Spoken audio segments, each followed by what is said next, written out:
Empecemos por el concepto de constitución. La constitución es el pacto fundacional de una sociedad, es el modo en que una sociedad escoge para definir las reglas fundamentales con las que organizar la vida en común. Uno podría decir es la ley de leyes, es la norma de las normas, es la norma superior. Es sobre todo un pacto entre iguales. Esto quiere decir que es un acuerdo celebrado en la sociedad por todos los que la integran y es un pacto celebrado entre todos en donde todos están situados en un punto de igualdad. La Constitución normalmente, todas las que conocemos, tienen dos partes, una parte dogmática, una parte orgánica. La parte orgánica tiene que ver con cómo se organiza el poder, con cómo se organizan las distintas ramas del gobierno, cómo se distribuye el poder entre ellas. La parte dogmática tiene que ver con los derechos básicos de los ciudadanos, los derechos básicos que nos corresponden a todos. Y dependiendo de las tradiciones políticas de cada sociedad, esas diferentes partes se han organizado de distinto modo. En América Latina, la influencia principal ha venido yo creo que de tres fuentes, sobre todo. Una es la Revolución Norteamericana, otra es la Revolución Francesa y otra tiene que ver con la tradición hispánica.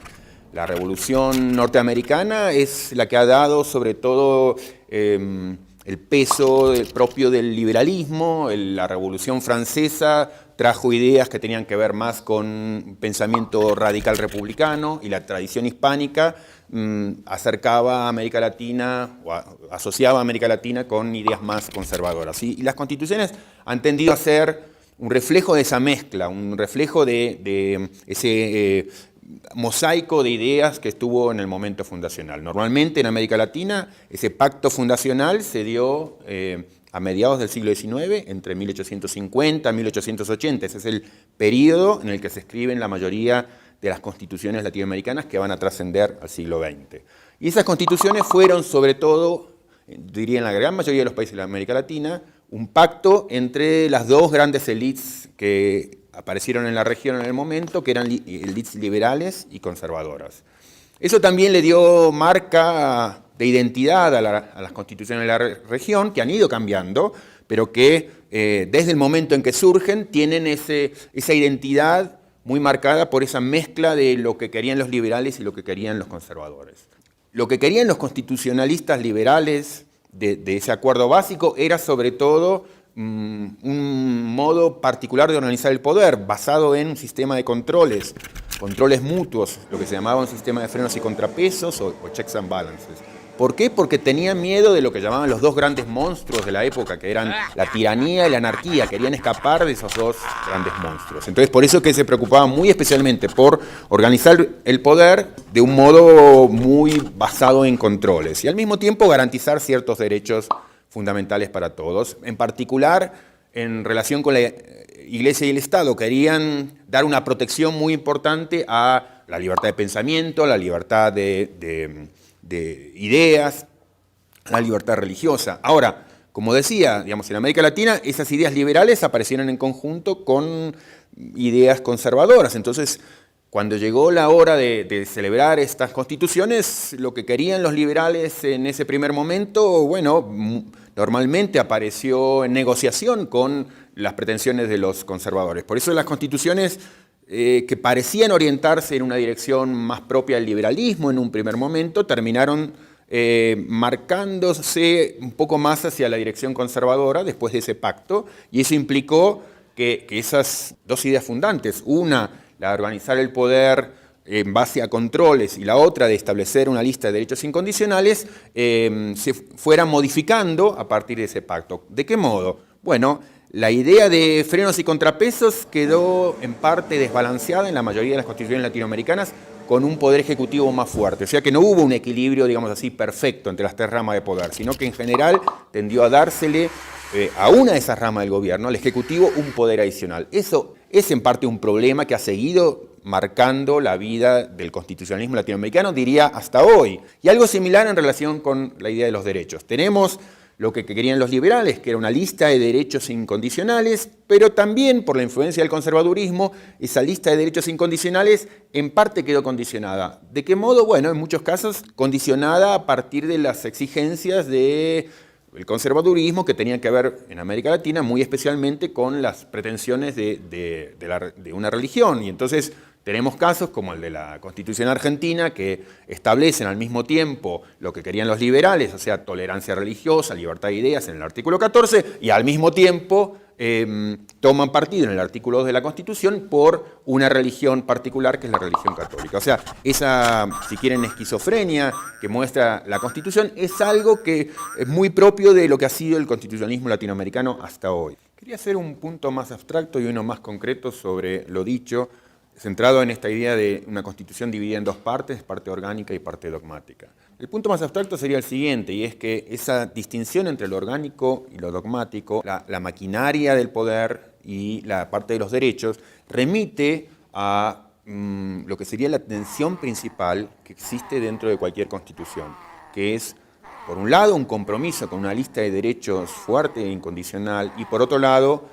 un compromiso con la organización de una maquinaria democrática. Esto es, al mismo tiempo, la Constitución establece en su seno un compromiso con la idea de derechos y un compromiso con la idea de democracia. Y esas dos ideas, que nos parecen tan fundamentales y todos estamos de acuerdo en que cualquier Constitución tiene que tener esas dos partes, sin embargo son dos ideas que están en tensión y eso forma parte de un problema y también forma parte de la riqueza de cualquier Constitución. La Constitución está al mismo tiempo remitiendo a la idea de que los problemas centrales que aparezcan en la sociedad tienen que resolverse a partir de mecanismos de regla mayoritaria y al mismo tiempo está diciendo que hay problemas centrales que no deben ser sujetos a ningún tipo de arreglo mayoritario, sino que deben ser resueltos a partir de las indicaciones precisas que está dando la Constitución. Se hace muy difícil, digamos, mantener esas dos áreas como áreas separadas, porque las cuestiones de derechos siempre tienen que ver de algún modo con cuestiones de democracia y viceversa. Piensen en casos enormemente relevantes para la vida constitucional de América Latina en los últimos años, que tienen que ver con el legado de gobiernos autoritarios y la preocupación por los derechos humanos. Al mismo tiempo, todos hemos querido enfatizar el valor de los derechos humanos y de proteger los derechos humanos incondicionalmente, pero al mismo tiempo enfatizamos la importancia de nuestra organización democrática. ¿Y qué pasa cuando ocurre, como ha ocurrido en algunos países de América Latina, que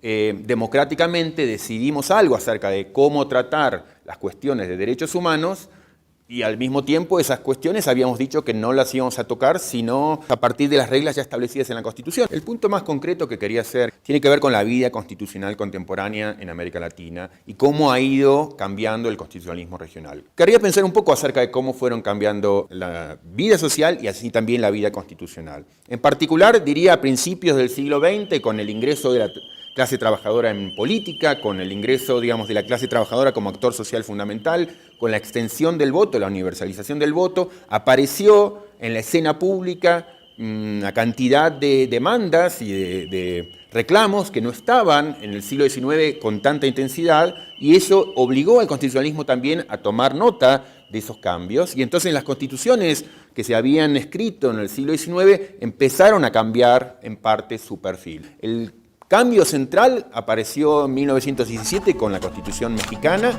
que es una constitución que diría revolucionó la vida política en el mundo, porque es una constitución que incluyó en su letra, digamos, compromisos que ninguna constitución hasta ese momento se había animado a incorporar, que tenían que ver sobre todo con demandas en relación con los derechos, con derechos sociales.